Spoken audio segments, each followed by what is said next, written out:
NFL record for the worst completion percentage.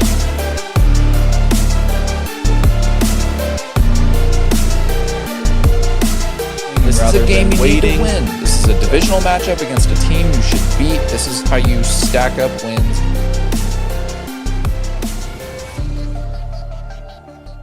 Hello and welcome back to i75Live, episode 71.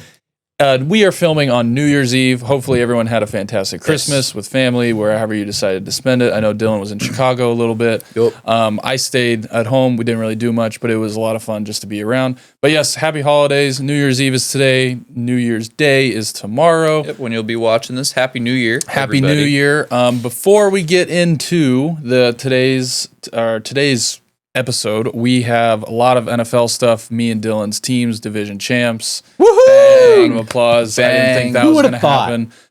There's also a pretty seriously. cool that kind of means next year we will be playing each other. We will be playing each other. So that's pretty cool too. It's been a while since that has happened. What does that mean? Chicago. What does that mean that you guys are going to play each other? Have you guys talked about that yet? Well, it's in we talked about it Chicago, last night. and chances are we're going to be going to that, which would be a lot. Oh, of fun. yeah. Which would be my They have first to time. release the schedule. Yeah. We don't know a date for it yet, but I've never been to Soldier Field. I know you've been a handful of times. It's a treat. But that'll be a lot of fun. So as the schedule comes out, I know it's not till next year. It's quite It comes out quite a while. May. May is when. So they'll in lieu release of it. don't go to the draft this year, go to that game. The draft is in Pittsburgh. But now there's we'll no point for us to go to the draft. Yeah, not really. Yeah, We're because your both gonna teams be are going to have picking- shitty draft picks. Yeah. I'm not going to wait around for 4 hours. No. So I can I might have to go. We might get a pick. Some Yes, MVP there you talk, go. I think, as well, because that's starting to heat up with 1 week left. It might have fourth just and long, solidified. and then we'll get into obviously the NFL Week 18, and we'll go into a little bit of the college games because I know the first one is tonight with Miami and Ohio State. Yes, it and is. then they obviously play throughout the weekend. But before we get into today's episode, I will let Dylan take over our sponsor. So before I announce our sponsor, make sure you guys leave a like on the video, drop some comments, and follow our social media pages. We had another good week of people talking.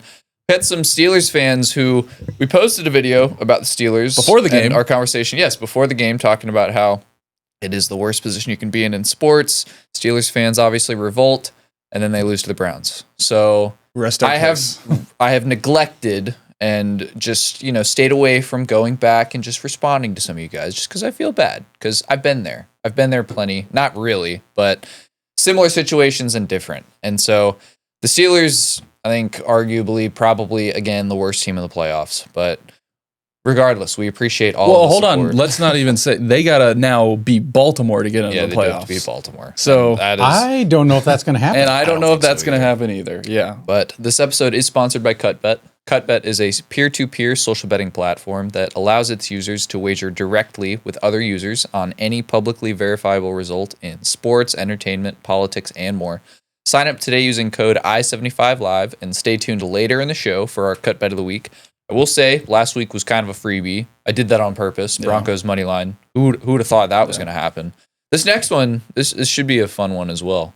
And I hope you got in on. We posted on our Instagram. They had a pretty big Christmas giveaway. Yeah, So they if you did that or if you applied Took for that, advantage, yeah. took us know if advantage you of that, won. let us know if you won.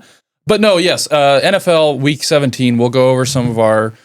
I think the first game we can kind of talk about is the Buccaneers Dolphins for a couple of reasons. Just because Dolphins with kicking their butt. viewers.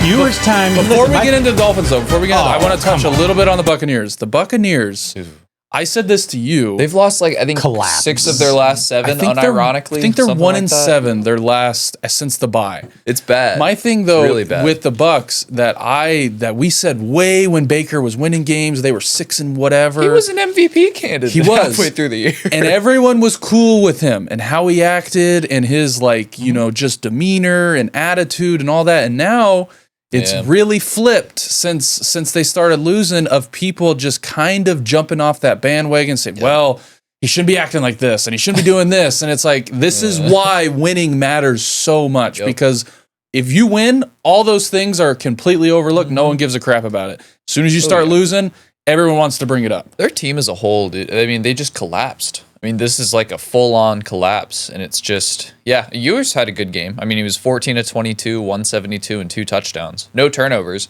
And so I think the Dolphins do have a question to ask themselves before the draft, about their plans at quarterback.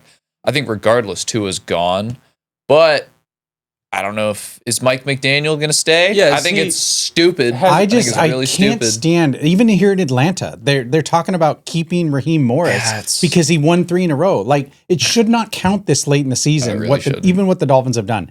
It's time for a change. Yep. We need a change. I don't care what we've done. New GM, new coach, new quarterback.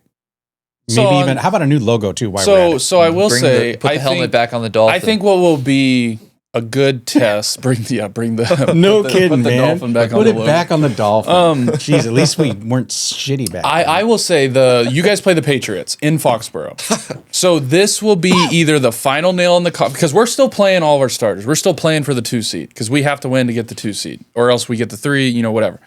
So, I'll go on top of that. I think I'll wait to touch on that. But yes, so you guys playing us, all of our starters. We've won a lot of games. We got a pretty good quarterback right now. This could be let's really see what this team's got. If there's potential, if they come out and play competitive, I truly think that the Dolphins might have played themselves into keeping McDaniels. If they come out and play against the Patriots halfway decent. If it's a blowout and we win by 30 points, kind of how we did against the Jets, I think he's probably gone. But if it stays competitive and they kind of play against Tampa the way they did, because Tampa's defense, I think, is pretty good with the secondary they have. You would think. And they have, you would think. You would think.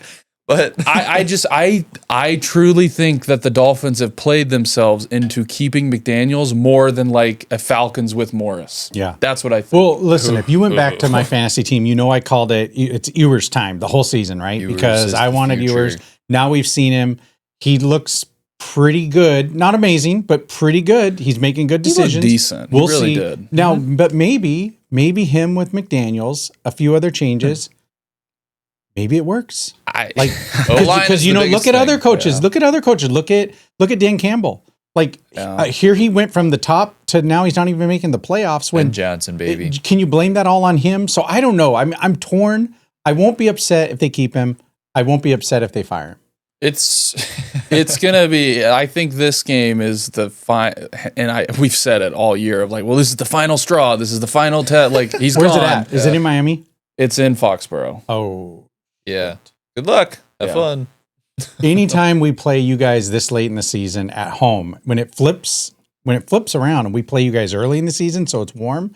And then we play you late down in Miami. And historically, though, I remember a couple years ago, you guys came into Foxborough late in the season, and when we were supposed to kill you guys, and you guys beat us, and it caused us to drop a little bit in the playoff standings. So you just never know with the NFL. Or was that different year? Miami Miracle was in Miami. Yeah. You just never know, but I think that the Dolphins have played themselves into keeping McDaniels more than a Morris and the Falcons. Yeah, Raheem Morris. Yeah. Well, I think speaking on the Falcons, it's more of an indictment on Morris that Kirk is now playing good and you gave up on him too early. You gave up on him almost halfway through the season last year, and he was playing with an injury. And now you committed to your rookie quarterback. He played like shit. You committed to him for too long. Got hurt. Kirk comes in when it's too late. Now he's playing good. Yeah. That's not good head coaching. Keep him. That's not good decision making. Yeah. So, I think you're right. Raheem Morris is probably gone. Yeah. Morris is staring at the scoreboard right now, I'm pretty sure.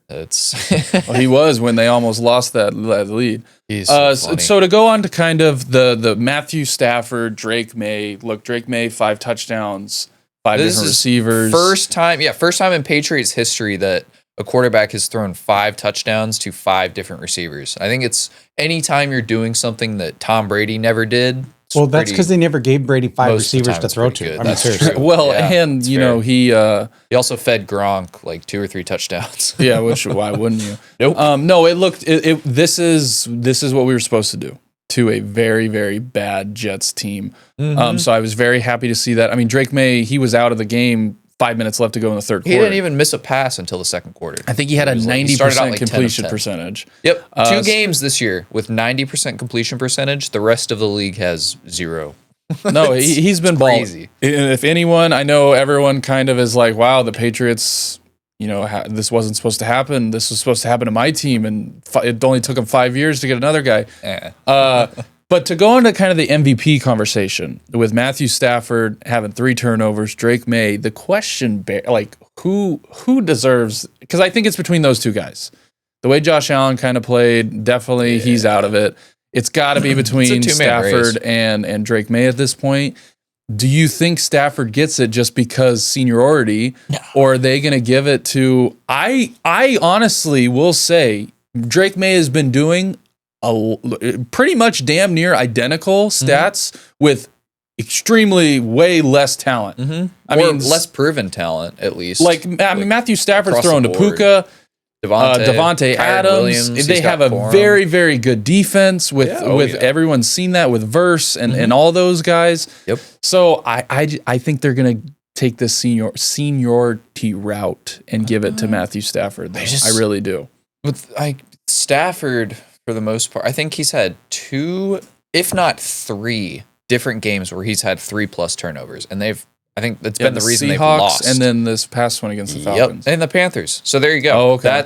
So 3 games with 3 different turnovers. And that's just not an MVP caliber play. I get he played incredible for the most part of the year, but Drake May hasn't had a single game like that. Well, and you can argue that the reason why they lost those 3 games is because of him.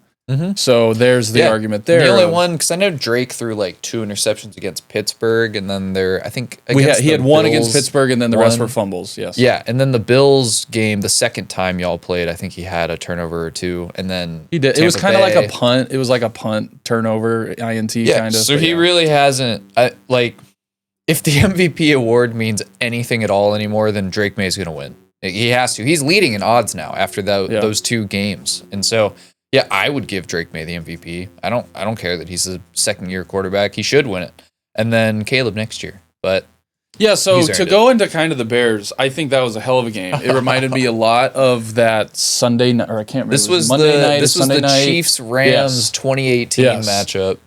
This was awesome. My question to you, as I was sitting watching this game, you guys cannot stop what feels like a nosebleed on defense. And I don't know why, for all the turnovers you get, for the great secondary I think you guys do have, even the D-line, it's just the pass rush.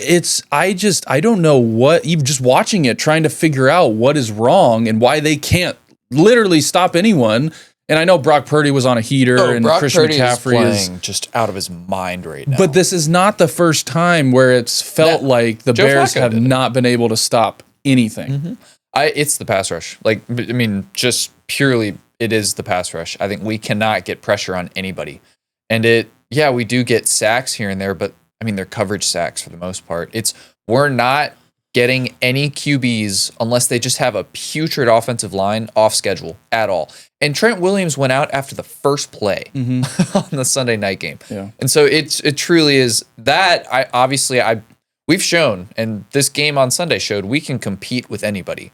But it's going to come down to the last drive because we can't stop anybody for the most part. And I will say, even with that pass rush not generating at all, we had a turnover called back. And that resulted in a touchdown. I guess you could say he did. It was, illegal contact is what they called the Chauncey Gardner-Johnson hands to the face.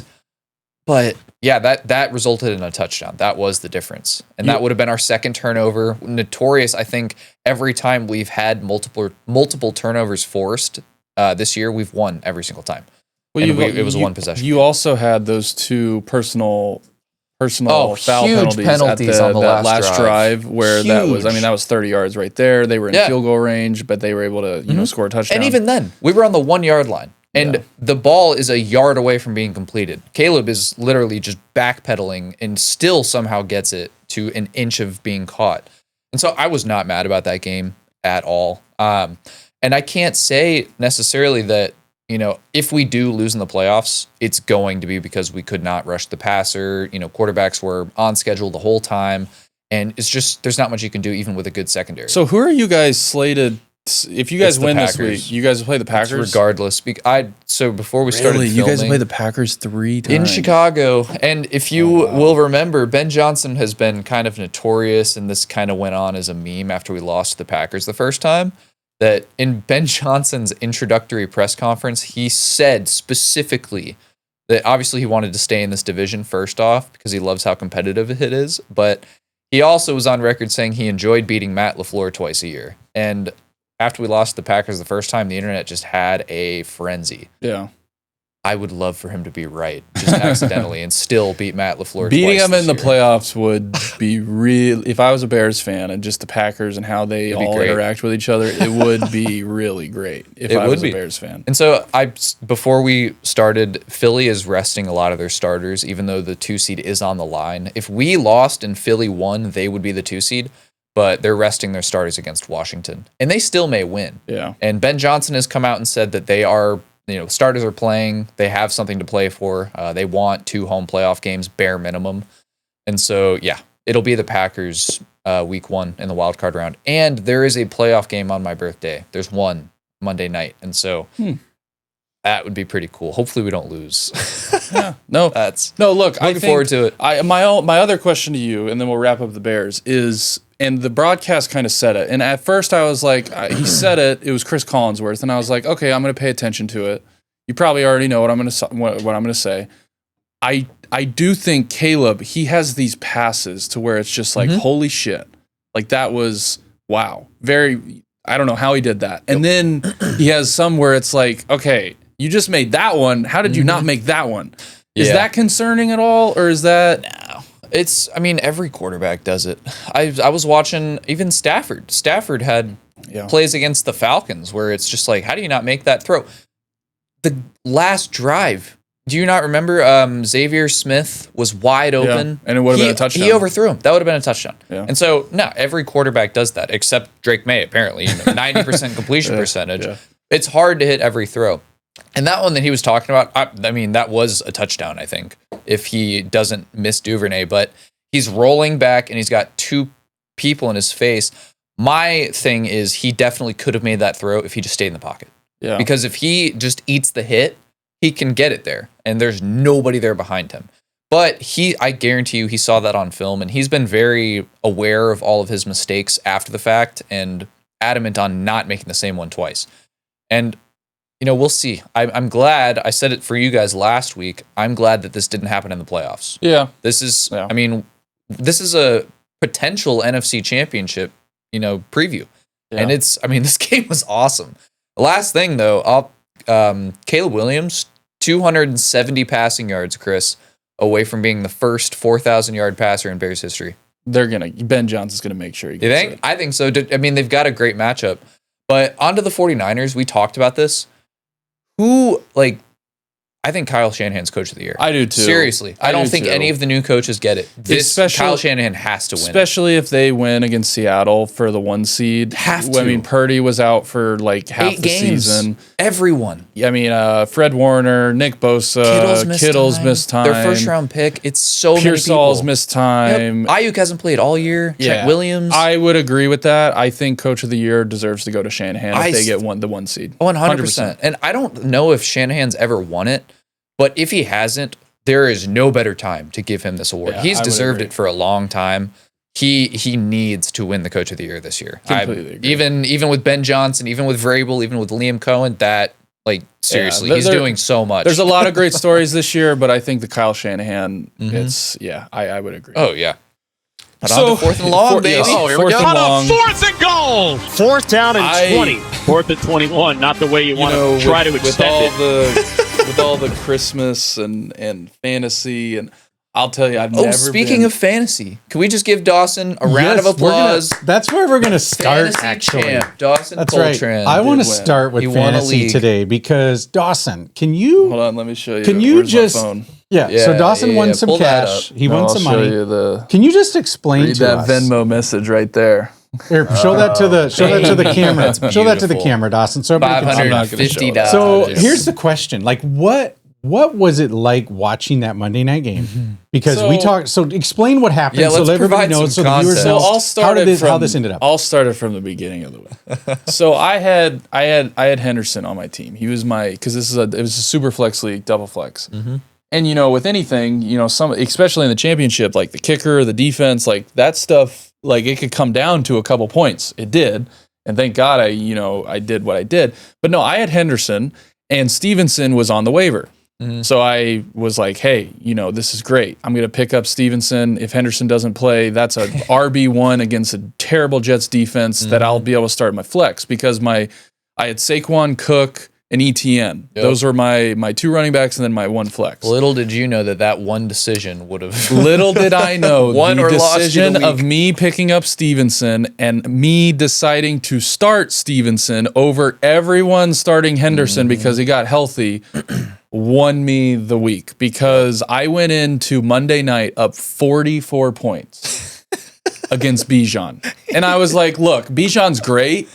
But there's no way he scored like 29 points back-to-back games. Like, there's no way he's going to score 44 points against the Rams defense. And then he scores a touchdown early. And I was like, okay, like, it's fine. Like, whatever.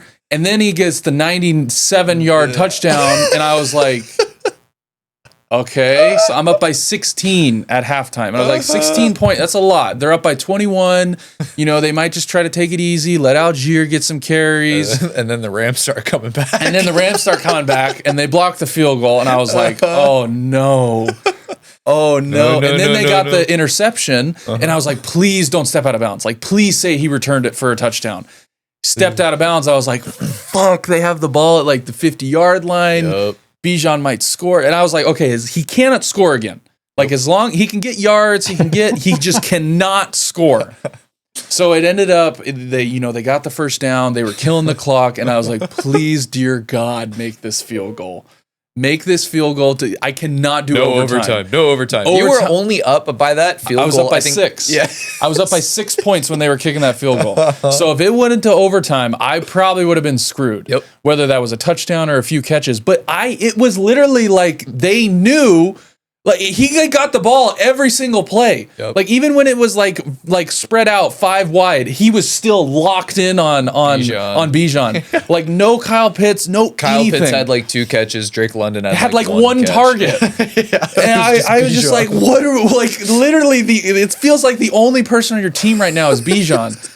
And so he made the field goal, and I was like, okay, thank God. So all we need, there was like 21 seconds left. Then the Puka catch happened. And then the Puka catch happened. I was like, there's no way he just caught that to put them in field goal range to tie this to send it to overtime.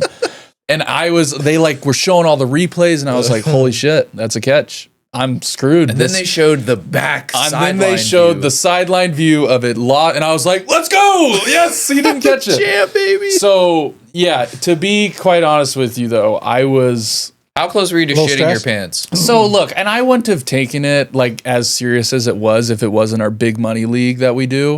I mean, it was for $550. Yeah. For a fantasy league, that's no... It comes down to one. It comes down to that. Like, you'll just have to ask Haley what I was doing. I don't want to embarrass myself. I think you were pacing and biting your nails back and forth. I don't think you took a seat the entire remember second looking half. at her at halftime, and I said, if I somehow lose this... up 44 points going into tonight's game, you are not going to want to talk to me for the next probably 3 days. Especially a game that the Falcons had no business winning. Had no business playing like that. And like the Rams defense forgot how to fucking tackle when they've been one of the best tackling teams all year. And give credit to Bijan because he's an amazing talent. Oh, so Bijan is, without a doubt, he's going first overall in every 100%. Single fantasy league. And they're going to have to give him a bag. They need to pay him now because if they wait another year, they should. Oh, yeah. But to wrap up the whole fantasy thing, I won by 6 points, and it was a million times closer than it should have been. And me starting Stevenson over Henderson, because I got text messages to prove it. I said, I'm going with my gut. I'm telling you. Because he came out of concussion protocol. No. Henderson was in concussion protocol. Yeah. Stevenson was the only healthy one. And I was like, I think they're going to maybe protect Henderson just because he's coming back. I don't think we're going to need him. You want to know the crazy thing? You were wrong, but still right. Because Henderson led the backfield still. Yeah. But Stevenson got just had both of the touchdowns. Yes. Yeah. He had the long receiving touchdown and the goal line touchdown. Yes. But he was Henderson was on the field for more snaps than Stevenson. That's crazy. Well, I was happy that morning to find out that he won. That was good. And I was just like, there's no way this is happening. You're just watching it. You had it in your grasp, and you're just watching it float away. I was this close to never playing fantasy football again. If I would have lost that by 44 points, I don't think. Yeah, you don't come back from that. That's a Falcons Super Bowl loss. Yeah. But I won. It's all good. Everyone's happy over here, and it ended up. So that answer. I know everyone won. Gunny still won a league. He won, I think, 2. He would have gone like 3 for 3 if he won ours. Yeah. So let's talk about how weird this league is this year. I want to talk about the continuity. So hold on, before you. So did you? I saw this. I think yesterday. There's a record amount of teams that have 11 or more wins. Like for most in any NFL season. I think it's like 11 or 12 different teams have 11 wins. That is ridiculous. It's very strange what's happened. I mean, but this league is very strange this year. And I mean, I want to talk about continuity because right now we're getting close to Black Monday when they start firing coaches. That's true. And there's all this talk about what's going to be happening. And you got to have the continuity of the coaching staff and you got to keep these people. And so I guess I just want to know how important do you really think it is when you consider the Bucks, like they lose Liam Cohen, right? He goes to the Jags. Oof. Guess what? Jags are in the playoffs. The Bucks, obviously not. Mm-hmm. You know, the Lions, they lose Ben Johnson, right? The Bears obviously going to the playoffs and the Lions are not. Look at even the Patriots, get a new coach. Look what they do, right? They win the division. So is continuity that important in the NFL right now? I just think the good teams know when to move off of someone and the good teams know when to promote someone. And it's just, you've seen it more and more. It's just like for Tampa, for instance, I think Bowles loses his job regardless on what happens, because we'll talk about it in a second, but the Buccaneers, their destiny is not in their control anymore. They can beat the Panthers. I saw this. And they because can the Falcons still won. Miss out on the division if the Falcons beat the Saints next week. So the Panthers will still get in at 8-9. And you just fumbled it. And I do think just good teams know when to move off of their coach, regardless of track record, because Bowles has been there a while. But with the Patriots, they moved off of a guy after 1 year. I think the Raiders will probably do it with Pete Carroll after 1 year. And it's even the Jets, which honestly, I don't expect the Jets to, just because they're a very bad organization. But Aaron Glenn should not be the head coach next year. Given where their situation is with the NFL and their quarterback. And I mean, we've seen it time and time again. They have lot of draft picks, though.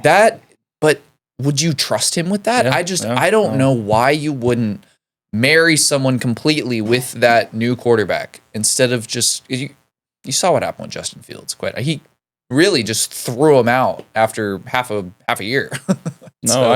I hear you. I think it means, to your point, and there's some teams that I think Baltimore should do it. Oh, and they should have. I think the Steelers should do it also, just because of, if it's time. At some point, the game leaves you behind. It does. Well, not even that. I just think at some point, if your true goal is to win Super Bowls, innovate, adapt, or die, win the division, whatever it is, there are just some guys where it's just like, you've been with us for a really long time. You've won a lot of games. You've done this, you've done that, but you're not getting us to our goals of what the team should be. Even the Bills, dude. Even the Bills, especially if they fumble the bag in the playoffs this year without any of these top tier quarterbacks in. I think it is, and I don't want to hear the whole excuse of, well, he doesn't have any help. Whose fault is it that he doesn't have any help? You can list flaws for every single NFL team. Of course you can. There is no great team this year, and so it's the Bills need to make the Super Bowl. I mean, we've said it a few times that they have to be making it out of the AFC. And I don't think they will. Yep. I don't think they will. And, the whole, when James Cook doesn't have 100 rushing yards, I don't know the stat on it, but I'm pretty sure that they have a losing record when that doesn't happen. They probably haven't won many games with James Cook not But when he does, they win a lot of games. So the whole he's the leading rusher in the NFL. So right then and there, a good rushing game is a quarterback's best friend. Oh, yeah. Not an excuse, in my opinion. Your defensive troubles and your wide receiver and who you're throwing the ball to, whose fault is that you don't have any help? Mm-hmm. I'm sorry. Yep. Yeah. To answer the question, I do think in good organizations, good owners, good GMs, good all of that, they know when to move on. And I think the Ravens, I think the Steelers. Keeping a coach, though, just to keep a coach to keep the continuity, I think that's thrown out the window now. Like, you know what? Yeah. Bring the right staff in here. And you could say that about the Falcons. Because it can take 1 year to win. You could say that about the Dolphins. You could say that about a lot of the... I mean, there's a lot of talent on that Dolphins team. There is. You saw it with the Falcons. There is a... You know how desirable that Falcons job is? With the talent that they have, maybe besides the quarterback play, but if Kirk Cousins can just do what he did against the Rams and feed the ball to Bijan, Drake, depending on how they re-sign some guys, that defense is really young. Yep. They've got a Xavier Watts from Notre Dame, rookie, Pierce, rookie, Walker, rookie. I mean, your window is now with the talent that you guys have on that team. If they do decide to fire that coach, that job is I think the most desirable job in the NFL because of the talent you have. Yeah. That's what I think. And again, you go back to the Bucs. So the Bucs are out of the playoffs. They lost Liam Cohen, right? I mean, seriously, the Jags, they were the beneficiary of that. Look what happened to the Lions. I mean, so don't tell me a coach doesn't matter. I believe a coach definitely coaching matters. will always matter in the NFL. I don't think I could say the same for like the NBA and like stuff like that. But NFL, it's always 100% going to matter. Okay, let's finish with this. Last thing. So it is New Year's Eve. It's a big deal. Part of your guys' childhood is coming to an end tonight. The season, not just the season, the series finale of Stranger Things. How are you feeling about how you think this series is going to finish up? It's a little, because obviously when we're going to talk about this, it comes out tonight, so everyone's going to know how it ends. For me personally, there's just a lot of answers that I think have left to be answered that I am hoping that this last episode answers. They've given themselves enough time to. Yeah. Like, I mean, this episode is longer than some movies, a lot of movies that are coming out now, quite honestly. It's over 2 hours. Yeah. A lot of the movies today are under 2 hours, like, an hour 50. So they've got plenty of time to do all that, so long as they keep focused. And I think they've helped themselves out a lot. Everyone is together. Everyone's in the Upside Down. There is nothing else going on. There are no storylines to jump between. Yeah, really the Holly one. There's one big one, right? Yeah. Everyone's all together, and that's kind of the theme that they've done with every season. Is they kind of do that, and then by the end of the season, they all kind of come together. Yes. There's just a lot of questions for me to be answered. But I've said this, and I've heard other people say this: if you stick the landing, none of it else matters. If you can stick the landing and have people satisfied. I know everyone's comparing it to like Game of Thrones and how everyone hated that ending and, some of these other shows. Yep. If you stick the landing, none of it matters. And everyone will remember the ending and remember what that was and how the whole story concluded. So that's my only hope is stick the landing and answer some of the questions, tie up all the loose ends of some of maybe the plot holes and stuff like that. And I'm just going to sit back and try to enjoy it and hopefully be satisfied by the end of it. I need to feel the weight of some of the outcomes too, because it feels like this last season has been a lot of just checking off boxes for things that they didn't have answered yet. They were like, oh, here's why this is, and then it just kind of, okay, on to the next. Yeah. So it doesn't really seem like they're letting any of these conclusions marinate at all. And it's just kind of like, yeah, oh, hey, the Upside Down's a wormhole. But yeah, that's it. Yeah. On to the next. Here's what these two characters are doing now. Yeah. So I think they do need to spend a little bit more time and make it meaningful. But I mean, they've given themselves enough time. We shall see tonight. I'm not going to judge until I watch it, and I'm not. It's just the question that I've been asking myself is, okay, what do I personally want to see to have that? You know what? That was a great way to end have that an show. Ending that makes sense. An ending that makes sense. So we'll see, and I'm excited. It's been really fun to kind of when the first volume came out, and it's been Christmas, almost a decade, and it has been a long time. I mean, we were 15 years old. We were in It's 2016. We were a freshman in high school when it came out. Something like that. So it's been. Freshmen it's been 10 years. Yep. So are you going to be split screening the Ohio State Miami game, or I don't know, maybe. Or does that take a back seat to this? I want to watch Ohio State win by 40, or do I want to watch? Jake thinks. I don't know. Jake actually thinks Miami might win this. We'll see. But no, to wrap up, nobody cares though. I'm just going to sit back. I'm going to watch it, and hopefully the story makes sense. Okay. That's all I got, guys. All right. Nicely done.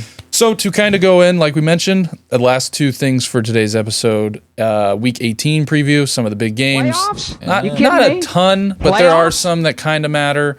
And then we'll go into the weekly picks, and we'll talk a little bit about some of the college games just because we did make our brackets and stuff. Mm-hmm. I believe I still have a perfect bracket. I don't think you do. I think you picked Texas A&M, and they lost. I picked A&M, and I think that's it. I think that's the only one you got wrong on the first one. But no, Week 18, the first one that kind of matters is the Panthers-Buccaneers. We kind of mentioned this. Even if the Buccaneers win and the Falcons win, they're still not in. The Panthers still get in. It's just hilarious. It is really funny how this whole division has shaped out and worked out. Can we blow up the NFC South? Yeah, this is 2 years in a row now that this division has come down. It's always the worst division in football. It's just such a joke. At least two teams are picking in like the top 5 every single year, it seems like. And it's just, I know it's not really the case this year because there are just a lot of bad teams and good teams all around. But there's a lot of... Hey, who did the Falcons change their first round pick with? The Rams. So the Rams literally lost their top 10 pick because the Falcons beat them. Yeah. So you think though that the Rams lost that game on purpose to make their pick even be higher? No. They got it. It's the other way around. How does that work though? Because well, see, when you trade a first round pick with another team, you normally have to depend on that other team doing bad. And if that team doing bad beats you, that makes the pick worse. That's okay. Yeah, I got it. So they, if anything, they should have beat them. So they had a top 10 pick. They had it. And then because the Falcons beat them, now the Falcons obviously have a better record than some of the other teams. But it's still a pretty good pick for the Rams. Oh, I mean, it's like pick 11 or 12 right now. It didn't fall much. Yeah. Like I said, it's really funny that the Panthers could probably still be in even if they lose and an 8-9 I just hate seeing an 8-9 team in the playoffs, man. Even if it's a home game too. You want to know the sad thing is Detroit, if their little thing worked out, I think their proposal to seed teams by record instead of division winners, I don't know if they would make the playoffs, but they'd still be in the hunt. I think they might still be in the hunt. 8-9 playoff team, man. It's just home. 8-9 home playoff. Playoff. That's team. just where it's wrong. That's got to be adjusted at some point. I agree. Next one that I think is this. I'm happy this one's on Saturday night and it is a standalone. I thought it should have been on Sunday night because I think the Sunday night game is going to suck because I hate watching. It's the second year in a row that we've had not as many wins, combined between both teams, but last week of the season, one game decides a division and the 1 seed in the NFC. Yeah. So that's. I love when that happens. But Saturday night, Seahawks, 49ers. This determines the 1 seed. Yep. And I think if the 49ers can somehow, they're at home. You never know what the Seahawks are going to give you, what Sam Darnold's going to give you. I have no clue what to expect. We are picking this one. Yep. I'm going to say I really like the 49ers. I think Brock Purdy is playing on another level right now. Yeah. I think the coach and Shanahan, he's got those guys playing at, with all the injuries, like we mentioned. Mm-hmm. But what it really comes down to me, though, is I think it's going to come down to one player. I think it's going to come down to Christian McCaffrey. Because it really feels like if he goes, everyone else goes, especially with Purdy. And even with, Kittle kind of being out. And now I know that the Seahawks also have a very good D-line. So if Kittle's out and if Trent Williams is out, that could be... some bad news for the 49ers with the run game and, getting pressure and letting Brock Purdy kind of do what he did the other night against the Bears while the Bears really didn't have a good pass rush. Nope. So that's going to be an interesting game within the game. I just really like the 49ers right now. I really like the team. And I know the Seahawks have been great. And I'm not saying that the Seahawks are terrible. I trust Purdy more than I do Sam Darnold fighting for the 1 seed right now. Yeah, when it comes down to it. I'm leaning the Seahawks still just because of how good that defense is. And really, this is just such a good matchup. It is. And I do think I'd hate to say the NFL got it right because they didn't really do anything. But yeah, putting them in a standalone primetime game and with these two teams, just some of the best coaches in the league right now, I think, and different. You've got a great defensive coach in Mike McDonald going up against, a genius offensive coach in Kyle Shanahan. And it's going to be a chess match. It may not end up being the highest scoring. Yeah. But I'm probably leaning the Seahawks. Their defense has been locked down. And The injuries, I feel like with the 49ers have to catch up to them at some point. Yeah. And it probably happens this week just because we don't know if Kittle's playing. And then, Trent Williams. You're playing arguably the complete opposite end of the spectrum in terms of like pass rush compared to what the Bears gave you last week. I mean, Brock Purdy is going to be pressured all game long. And I know Seahawks have some secondary injuries as well. So that's going to be big too. I know Julian Love has missed time, and he's a great player. I think you need Witherspoon healthy as well. And I think regardless though, I do think the Seahawks win this one. I think they're playing so it's going to feel like a awesome playoff atmosphere type game. Absolutely. So I am looking forward to this one. The last one though on Sunday night that kind of means something is Ravens at Steelers. The Steelers secured another 9-8 season, boys. And I hate we did it again. If there's been one team, two teams, I think, for me personally. The Broncos and the Steelers? No, the Broncos haven't been so bad just because they always like figure it out in the fourth quarter, and that's kind of fun. Yeah. The Panthers and the Steelers have been my two least favorite teams to sit. It feels like I'm like, why am I watching this right now? You're watching paint dry on offense. Like both these offenses suck. Yep. The defenses, I don't know what they're doing, and they somehow still find themselves in the game in the fourth quarter. I don't know how. Mm-hmm. It's like teams forget how to play football when they play these two teams. And it just Rodgers. I know Rodgers has been fine, but it like. Something goes wrong and he's complaining and he's just blaming someone else. He's a grumpy old man. The body language, it's just they're Did you see so that, speaking of that, watch. Rodgers blew a read in that game. Yeah, he had a touchdown to Gainwell. That dude was like, he blew it. He blew it from the beginning to the end with the way he read that defense. But if you saw his body language and how he talked to people, you would never think it was his fault. Nothing is ever Aaron Rodgers. So it's just they're so boring to watch. And this is my thing. I really wanted them to beat Cleveland to get in the playoffs. I would much rather play the Steelers than have to go play Baltimore with Derrick Henry and that defense again. That's true. So I was like, please, like you're playing Cleveland. You had 2 interceptions. Mm-hmm. It was a piss poor rain or bad weather. Yep. You have 2 really good running backs in Gainwell and Warren who have played very good the past, this back half of the stretch. Yep. And you still somehow lose and aren't able to figure it out.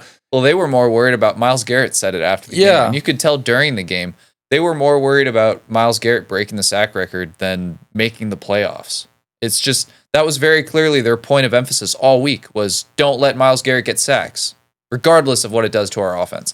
And God, dude, Tomlin just needs to go. And I think it's someone on our Steelers post said it perfectly, that it's like Steelers fans are one of 2 different scenarios where it's you are drinking the Kool-Aid completely and Tomlin has never shown you losing seasons, so you have to believe that he'll get over the hump at some point, and he always makes you more happy than sad, even if it's right there at 51%. And then the other half is just complete doom, and it's like, why the hell have we kept Tomlin for this long? We're going nowhere. We're stuck in the mud.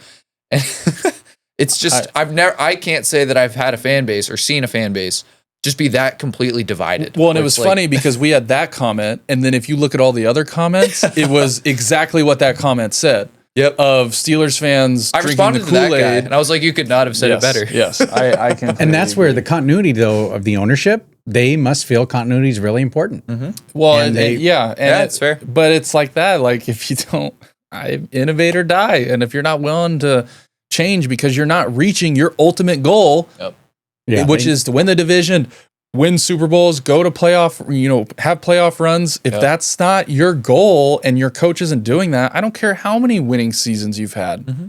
Look at Patriots with Belichick. Yep. It took a couple years until they got rid of him because they weren't reaching their ultimate goal after he won 6 Super Bowls for Nobody them. remembers if you lose the Super Bowl obviously too. the other it's side who wins the trophy. Like nobody cares. And the other side of that argument, because I'll hear it now, well, they had Tom Brady and Tom Brady left. I get all that. But at the same time, though, they weren't scared to go, hey, the coach that we did have winning all those Super Bowls, it's time to let go. Yeah, he's kind of old news. It's time to move on. You got the best years out of him. Exactly. Yeah. And that's what I think you need to do, especially for these 2 teams with the Ravens and the Steelers. I do think the Ravens are going to win, though. I think they're not going to forget how to use Derrick Henry the same way they did against the Packers. You saw that in that game.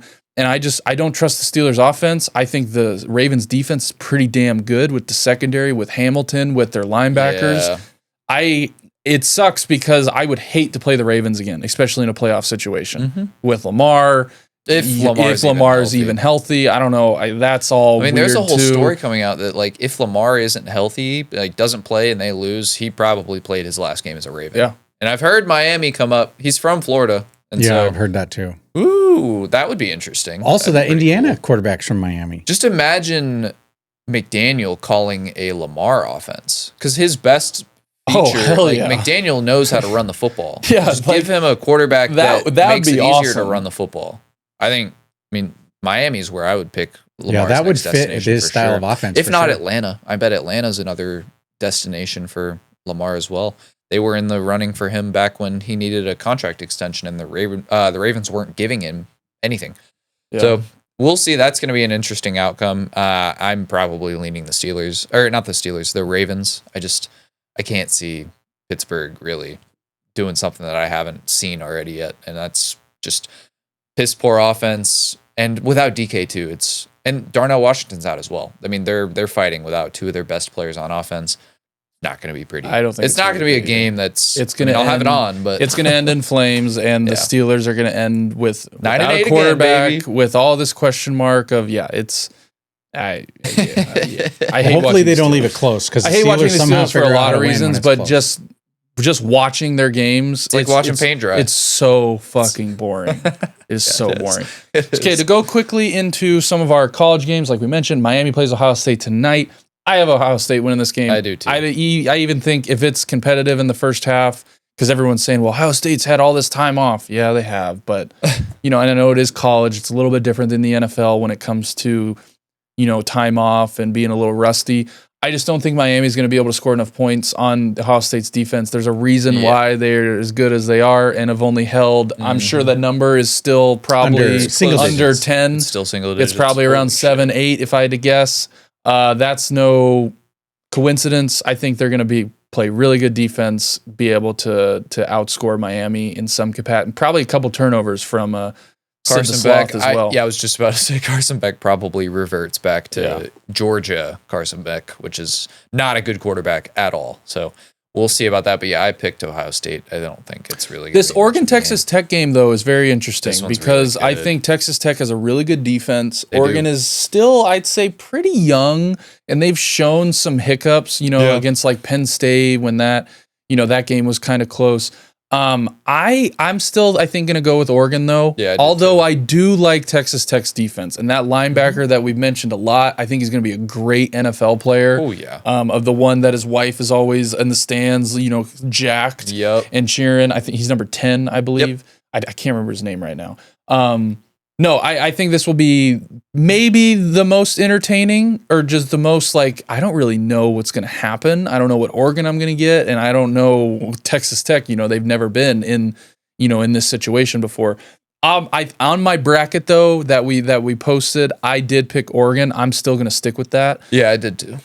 And I know we have a lot of Oregon stuff here, but yes, this game will be fun to watch. And I don't know, I think this game is on. This was the first one on that New Year's. Well, they're Day. all the three of these games are tomorrow. Miami's tonight, and the other three games are tomorrow. I think this is the first game tomorrow, if I'm not mistaken. Yeah, there's 2 on tomorrow, and then there's. I thought all 3 were tomorrow. Are there 3? I can't exactly. There might be remember. 3. I can't. The next one though is Alabama, Indiana. I think Indiana crushes them. I think they score and probably win by 14, 17 points. Yep. I agree. I think their defense is really good. I think their offense is good enough against a really banged up Alabama team. Mm-hmm. Their offense just did not look very good of just consistency, against that Oklahoma. And they had to come back, and that was nice, and that's a plus. But if you get down to Indiana by 21 points, 17 points, I just don't think they're going to let that up with the way they're coached. No. I love their coach, dude. Indiana. He just is becoming much more and more. And there's another storyline with this game, too. I don't think he started at Alabama, but he was at Alabama for a while, and they just never allowed him to move up. They didn't give him any opportunities to further his coaching career. And so he left. and then went somewhere else. Now he's the Indiana head coach coming back to be like, hey, you guys had a head coach opening and I didn't get a call. So this right here, they're going to kill Alabama. I think they're absolutely going to destroy them. And I think Indiana's, I mean, outside of Georgia and Ohio State, they've got a real shot at winning the Natty. Yeah. And I think I've said it before, if it's not going to be Georgia, I'd love to see Indiana win. That'd be really cool. Yeah. They've been the worst program in college football history for forever. I mean, I don't think there's been a good Indiana team in our lifetime, probably not even in Chris's lifetime. No. They've been pretty consistent. They've been the historic of like they're a basketball school. Yeah, that's too. You know, so it is kind of, but this is what the transfer portal has done. Yep. It's given opportunities to, you know what, another interest, I heard this coming in, you know, this morning on sports radio, is Indiana has more Georgia-based players on their team than Alabama does. That's kind of crazy. And that's kind of crazy right there. And that just tells you the transfer portal of how that's affecting everything. Mm-hmm. So it will be this, I think Indiana, there's a good chance that this would be the blowout game. And also the Ole Miss and Georgia, just because everything surrounded Ole Miss, coaching and everything. I still think this will be competitive. But the Indiana-Alabama game, I think this one smells a little bit of, if there's going to be a blowout in this round, this to me is the one that will be a blowout. I agree. Next one, like I just mentioned, Ole Miss at Georgia, or playing Georgia. The Sugar Bowl. I like Georgia. I have Georgia winning my bracket. Yeah, I do too. I think, when it comes to Kirby Smart and what he does with that team and the switch that they have flipped towards this back end of the year to play how they've been playing, I really like, and I'll take that. I mean, if I was a betting on the winner on stuff I know we're not, but I would take Georgia in a heartbeat just because of their coach and the track record that they have proven to have. I mean, they've just got so much experience in the playoffs. And so, actually, let me take that back just because Georgia, this is uncharted territory for Georgia, really. They have such a young team. And I think they started on defense. They've only started like 2 seniors all year. That's unfathomable. I mean, compared to their championship teams where they were like all seniors both years. Well, you can kind of also argue that when they did win those championships, that was before NIL and all the transfer portals. So you were getting those guys staying for all those years. Yep. But no, to that point, it is a very young team. And, I know Kirby hasn't used so much of the transfer portal. He does when he needs to. Because he still wants to keep that cultural aspect of, his team and the identity of it, and not just having a full team of transfers, kind of like how Indiana is or some of these other teams. He wants a team of junk drivers. You could say that too. No, I like Kirby Smart, though. I've said it. Kirby Smart has flirted the line with me becoming a Georgia fan a lot just because of him being the coach he is and what he stands for and how he coaches. I just love it. And for that, with the most experience, maybe besides Ohio State, because I know they won last year and, all that, I really like Georgia. I really do. And against an Ole Miss team that there's so much just uncertainty of, I know they won last week without, Lane Kiffin and everything. They played Tulane. I think it's going to be a little different story, obviously, but I do like Georgia. Yeah, I'm taking Georgia too. I think it's good playoff games. I think last week was just kind of forgettable. We got 2 decent ones, and the other ones were just kind of like, oh yeah, we knew who was going to win those. This week feels for real for college football, and I just wish every week of college football was like this. I'd watch it a lot more if it was. You and me both. We're going to know too, you guys, because the Oregon game's at noon, Indiana, Alabama at 4, and then Georgia, Ole Miss at 8 Oh, so they do have 3. Okay, so they're all 3. Gotcha. It's going to be a full day. And to wrap up, we've got 2 primetime games for the NFL. We kind of already talked about them. Seahawks, 49ers. I picked the 49ers. Could be a great game. I took the Seahawks. Battle for the 1 seed. It's going to feel like a true playoff game, so that will be nice. Yeah. And then the Ravens and the Steelers. I'm going with the Ravens. I hate watching the Steelers. I think there's no cohesiveness. There's no I just don't like them. I don't like them for a lot of reasons, but they just have not been playing good. Excuses after excuses. They had a perfect shot to win the division last week against a terrible run team. They didn't.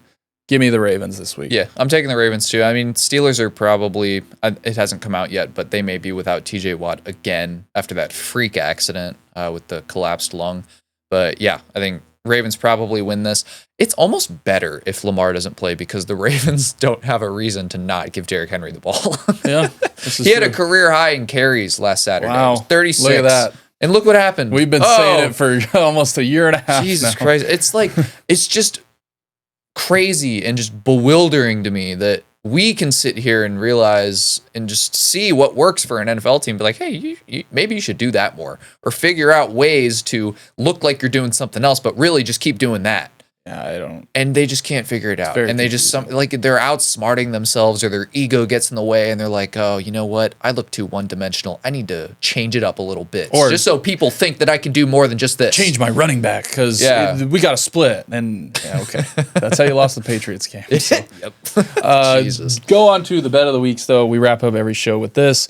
Mine, I'm going to go with Christian McCaffrey over 40.5 receiving yards. That's a pretty good bet. I think McCaffrey, especially if Kittle doesn't play. Yeah, especially if Kittle doesn't play. You saw what he did last week and what they did with him and in the pass game, in the run game and everything. I think the run game will be a little bit neutralized with that defensive line that the Seahawks have, which is why I think he's going to have to play massive in the pass game if they want to win this and, lock up home field advantage. And Shanahan's come out and said, we want that. Like, we want to literally have a road to play every single playoff game, including the Super Bowl, in our stadium. Santa Clara. So I think they're going to pull out all the stops to try and win this game. And Christian McCaffrey is going to be a leading force of that. So 40.5, I like it. He's been balling all year. I also think we mentioned Bijan being 1 of 1 next year. Yeah. I think Christian McCaffrey, there's a good chance he probably is the second pick. Yeah, and I'm not taking him. I'm not playing that game again. Him at all. I am not playing that game. Nope. This was the year to take him. I can see it now. He's going to get hurt, and it's going to be, wow, that really sucks. Yep. But he has played very good. But yes, Christian McCaffrey, 40.5 receiving yards for me. Mine is, I'm sticking with a theme here. We talked about it earlier in the year, or earlier this episode. Myles Garrett is 1 sack away from breaking the record. So I am going to take Myles Garrett over 0.5 or half a sack. He's going to break it. They're playing the Bengals and Joe Burrow in a shitty O-line. He's going to get him at least once. Everyone wants to see this happen. Please. Yeah. I think the Steelers already just Steelered all over themselves, and it focused more on stopping him. He had like 3 or 4 instances where he could have gotten the sack, and Rodgers just dirted it or threw it to damn near an interception. And it was, just such a weird thing to watch. But I hope he gets it. I mean, he's been at 1 sack away, I think, for 2 weeks now. Yeah, it's been 2 weeks. So, got to get it. I know you have 25 on your wrist, but you think Burrow does pull like a Brett Favre did? Do it. And just roll out and lay down and let him do it. Get it over with. First quarter, this first series, just get it done and play the game. Yeah. Do it. That'd be funny. Oh, I'd love it. I mean, did we see any records broken last year? I know we got a couple of close ones. We almost had the rushing record.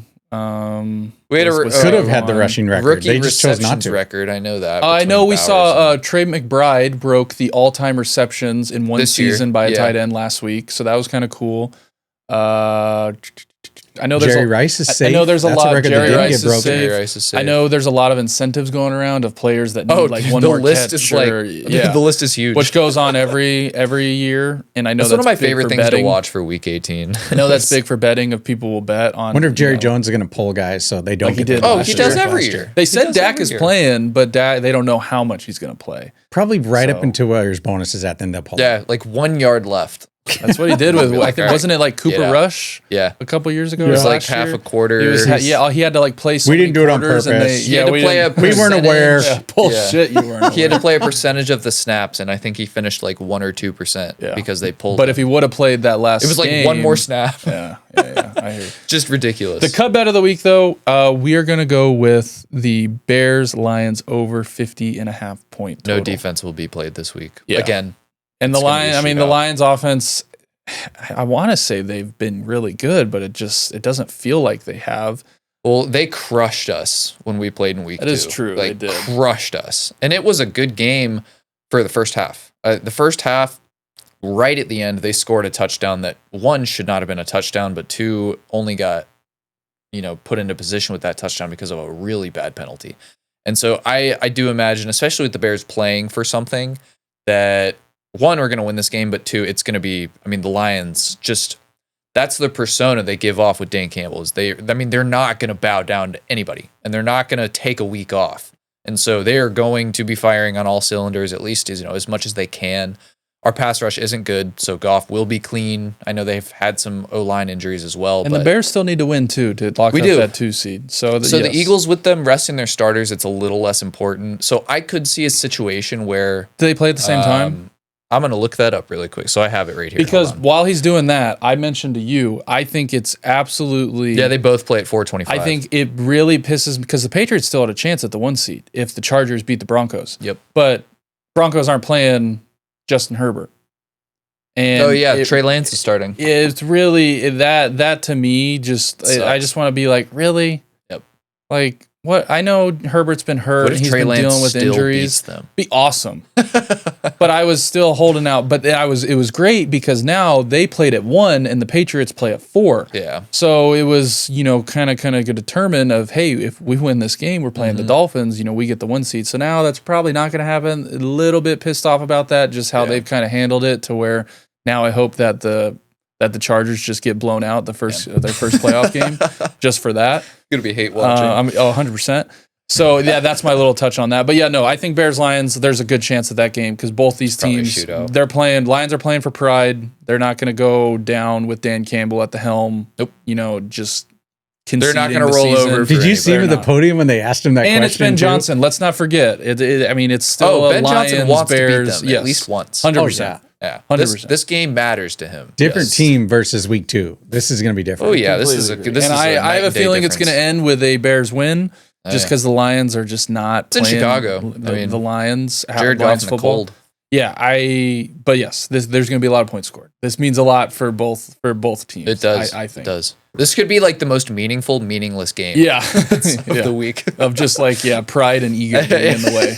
I completely. It's agree. just a toxic masculinity match. That's what this is. I agree. Trick play is going to be out the ass. Dan Campbell's going for every fourth down. Going every fourth down. He's not going to 4th and 20 on their 30. Fuck it. All the trick plays, and Ben Johnson's going to be like, "Oh, really? That's what we're doing? Okay, let me pull out my list." All right, bet. Yeah. Stumble bump part 2. This game could be very entertaining. It could be a very entertaining game. A lot of points scored.